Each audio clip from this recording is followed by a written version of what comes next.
Guys, I hope you're doing well. I hope you're good. Let's get into the tutorial of today, knotless braids.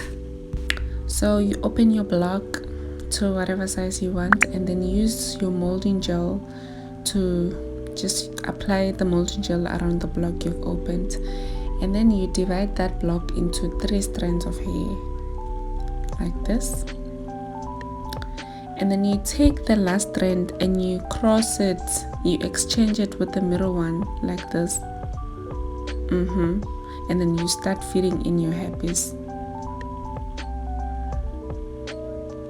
like this, and then you just continue braiding like a normal braid like that. You do that for like 2 times and then you continue again feeding in the braid.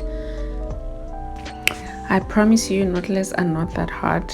They are not that hard. I believe in you. If you practice, I'm telling you, just give it.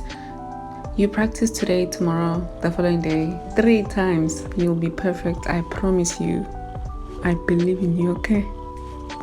Please don't forget to subscribe, like, and comment below if you find this tutorial helpful, or if you have any other comments to say and recommendations.